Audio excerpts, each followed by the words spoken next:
All right, let's keep it right here in Group E because we need to talk about the top United States women's national team storylines ahead of the World Cup. In case you missed it, the World Cup draw took place several months ago, and the United States were drawn into Group E. And we knew initially that they were going to play alongside Vietnam and alongside the Netherlands. But we all had to wait along with the team to find out who was going to be that fourth team to join them in Group E through Interconfederation Playoff. And in February of 2023, it was official. We knew that Portugal was going to be the fourth team to participate alongside USA, Vietnam, and Netherlands in the World Cup. Now, Group E is slated to kick off their World Cup on July 21st. So while the actual World Cup kicks off on July 20th and we're doing our 1 month countdown, USA does not kick theirs off until the 21st. If you are local and stateside and looking for the schedule, USA will kick off their World Cup against Vietnam on Friday, July 21st at 9 p.m. Eastern. So we're starting off with some respectable timelines here, Lisa, to watch the USA begin their World Cup defense, really. Yeah, it really kicks off early for them with how it all kind of breaks down. We do have the situation for you in the U.S., as Sandra talked about, because the time zones and everything is a little creepy. But if you're on the East Coast, it's not that bad for you because to start it all off, it's only a 9 p.m. kickoff. But looking at the locations of Group E and the group stage games where they'll be playing, the United States doesn't have that much travel. They're all in New Zealand. So yes, there's travel, but they don't have to be going to Australia throughout the group stage. They kick it off with Vietnam against the debutantes July 21st at 9 p.m. That game is in Auckland, where the United States has already played in November. At the end of 2022, the U.S. went to Auckland and they played a game, and they also played in Wellington. So Vlad Kwiatkowski and U.S. Soccer taking a look at the travel for the group stages and saying, okay, let's manipulate this a little bit and set ourselves up for success by going and doing this. You remember the U.S. played 2 friendlies in New Zealand in November, and they played in these 2 stadiums to get everything squared away. So it starts with Vietnam. Then they've got World Cup international rivals, the Netherlands, on July 26th. That game also at 9 o'clock Eastern, 9 p.m. And then Portugal to close out the group stage, another debutante that the U.S. will be going up against on August 1st. That's a 3 a.m. kickoff if you're on the East Coast, but it's back in Auckland. So they're playing at the same stadium twice, at least throughout the group stages. There's definitely travel, but when you look across the group stage rounds, at all the different nations, all the different teams, the U.S. doesn't have it that bad with their travel that they're doing, the competition. It's a pretty good draw. And we talked about this when the draw happened several months ago, that it could be a lot worse for the United States. Yeah, that was a key. I think that was a key point in our takeaway. Even when we didn't have the knowledge of who that fourth team was going to be at the time, I think knowing that they knew the bulk of their group, it was going to be Vietnam, Netherlands. You have a team that you're not super familiar with in Vietnam because they're debutantes. You have another team out of Europe, a top 10 ranked team that you are pretty familiar with at this point if you're a member of the national team program in the U.S. So I think having Portugal kind of come later on in February as they clinch their spot, that's another, I think, thing that you get to prepare for in terms of unknown variables, right? This isn't a team that they haven't typically played against before in the past. They do have some recent history against them, I think, within the last decade, but it's a different team that they even went up against for both sides of the ball when they last faced off against each other. So I'm very curious as to how some of the results are going to come for the United States in this group match. But I'm with you 100% in that getting drawn into Group E, it is a little bit of a benefit in that the travel is all contained within one specific place. That's not the case for every group and every nation. Not. It's there's gonna be some travel on the legs for some other groups, especially those who have to fly in different venues throughout Australia specifically. So to go from Auckland to Wellington and back to Auckland, I think is going to be a little bit of a benefit to the United States. And I think as this group stage goes on, things will get a little bit more challenging for them. I don't think anyone should sleep on Portugal specifically. They obviously had to take a longer path to get to the World Cup. Yeah. I don't think they should be, taken for granted, and I don't think the United States will be disrespectful and do that. They tend to take every matchup pretty seriously. I would anticipate that they want to get the ball rolling. Yeah, shout out to SD Miller. Yeah, people in Can't the take chat are anyone for definitely granted. echoing what you're saying, that they can't take anyone for granted. A lot of people saying that they don't think they will. No. But teams are getting better, and there's a lot of Yeah. competition out there, and you cannot sleep on anyone. And I think as the United States, I think part of their game planning is that they are of the understanding that they know when they take the pitch, they're going to be the reigning champs, right? They are the reigning 2019 World Cup champions, back to back in 2015. They've got the title defense. They are on the hunt for a fifth star, a fourth consecutive or third consecutive championship. And so a lot of these teams that they face are going to gear up to go up against the top ranked team, reigning defending World Cup champions. They are going to almost target and reserve and save their best performance completely to go up against this team. So I think in that sense, the United States are like, no, we're not going to take anything for granted here, and not kind of game plan around these things as if they're being disrespectful and sort of taking a look at, two debutantes, that should be a cakewalk. I don't think any of that energy is going to be there when it comes to the United States and trying to game plan for any of these games. So I am curious if it's going to be one of these effects for the United States where they find themselves maybe getting stronger as the competition goes on in light of how their matchups line up. So you've got Vietnam to start, Netherlands in that second group match, and then to close things out in the group stage, it's Portugal. And depending on what is on the line for Portugal in that final match day, I mean, that could be a tense game. I think it would be really intense. Yeah, because when you look at Portugal and their schedule, they will have already played Vietnam and the Netherlands, of course, heading into it. And I think the head-to-head matchup between Vietnam and Portugal is going to be really interesting, because whichever debutante wins that match, I think they're going to have just that much more confidence going up against the Netherlands, going up against the United States. But you're exactly right. The fact that the U.S. ends their group stage game August 1st against the debutante Portugal, a Portugal side that I think could cause them a lot of trouble. I mean, as we talked about, they had a bit of a longer path to get to the World Cup, but more competition is sometimes beneficial for these teams going into it, because they've played more international games that mattered and that took it to the end, and that they could do that. They could go to penalty kicks at the end of their interconfederation game and stick it out, grind till the very end, pick up a win.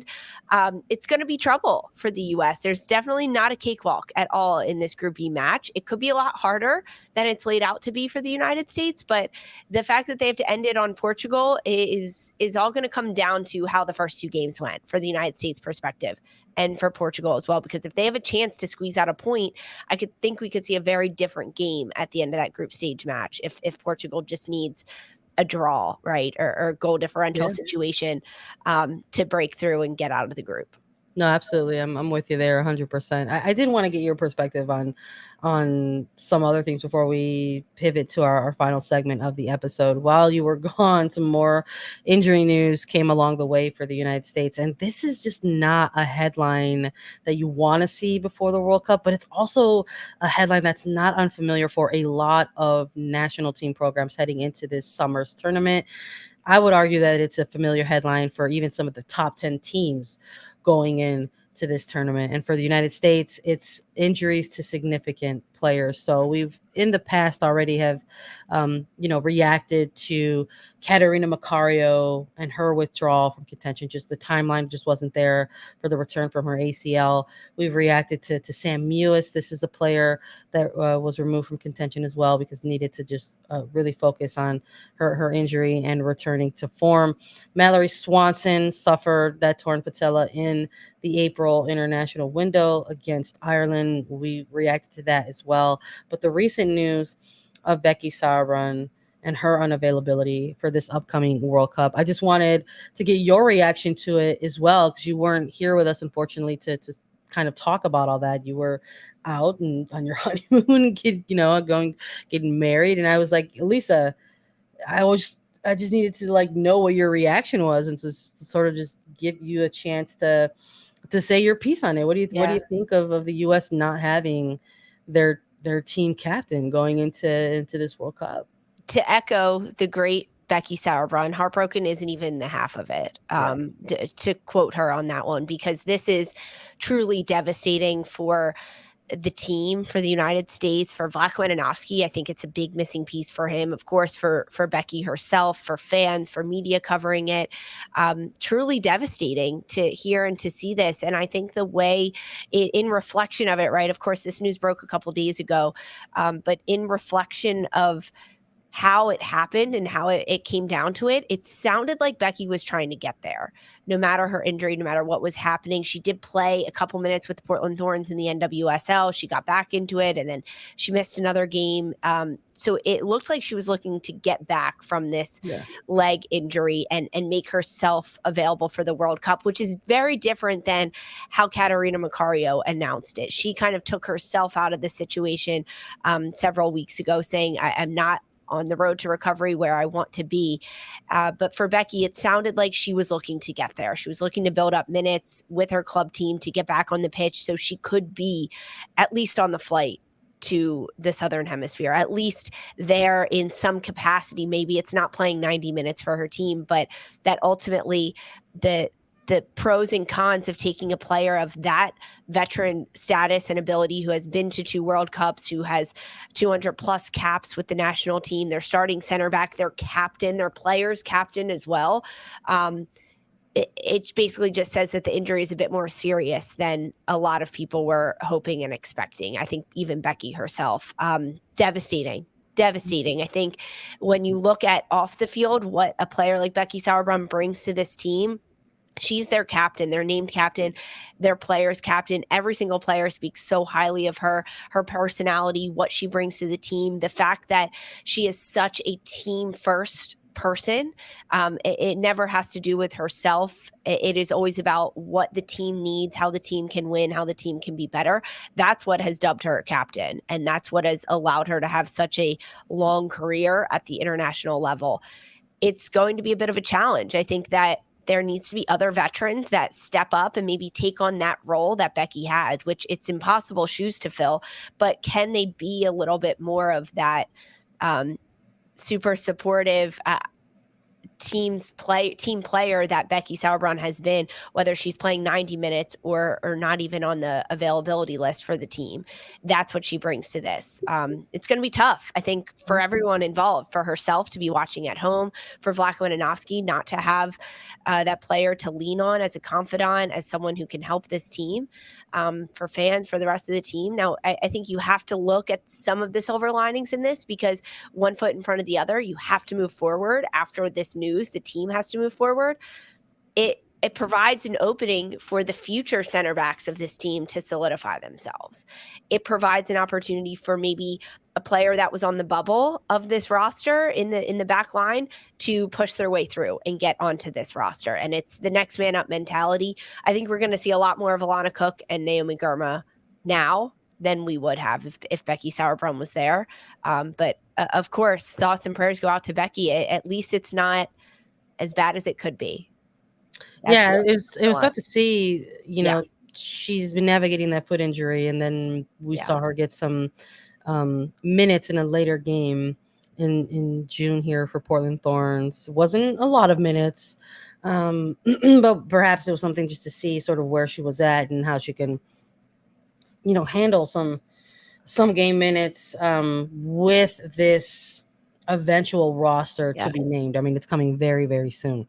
And it just seems like, after evaluations, it just wasn't, unfortunately, the timeline. I think we talk about that a lot. The timeline is really kind of closed the door to some opportunities here for some players. I know we talked about that with Macario specifically, and Sam Mewis as well. But I think even if we're looking at players who had very impactful roles for just the previous World Cup. I mean, Becky Sauerbrunn is at the top of that list. No Kristen Press, no Tobin Heath. These are all players that were part of that 2019 World Cup winning squad. So to sort of know that they won't be part of this one, I think you're going to have to try to draw and pull from other areas, like you said. Now they get Ertz back though, which was that's one of those two players. We'll see how that looks. I know that part of the big argument was, her needing to get more time, and it looks like she's getting more minutes with Angel City. So I think that'll be a big component. I think it'll be one of those things where when it comes to the leadership aspect, it will have to be a role that's split. I think it's going to have to be across a number of players to try to fill the kind of morale that, the Becky Sauerbrunn would bring for the team. So it'll be interesting to see how they continue to navigate that moving forward. But it's I think I started by saying that it's not an unfamiliar scenario for a lot of teams going into this World Cup. Yeah, I mean, there's so many different injuries throughout all the different nations. And you rattled off some of the names for the U.S. between Katarina Macario, Mallory Swanson, Sam Mewis, right? Like, that's another player that a year ago we thought we'd have at this point. And now Becky Sauerbrunn. I want to ask you about Becky, and we just talked a lot about her off-field presence and what she brings. Now, she's not taking a roster spot. She's not a coach by any means on this team. But do you think she will be there at all? I mean, look, this is a player that still has a contract with a club. I know. I don't imagine that there will be something that happens where she goes in a different capacity. I think even herself, right? Even herself to say, okay, I'm going to buy a plane ticket and who knows? I don't know. I think we won't know till we know. If it happens, I would not be surprised, right? If we see Becky sitting with the team during team meals or at training or even there as a confidant for the players and as someone like that, I wouldn't be surprised. But you're exactly right. She has a team contract with Portland Thorns, and she's not going as a roster spot for the U.S. She's not going as a coach for them. Interesting to kind of see how it folds out. She'll definitely be on FaceTime though. I'm sure there might be some check-ins along the way. Absolutely.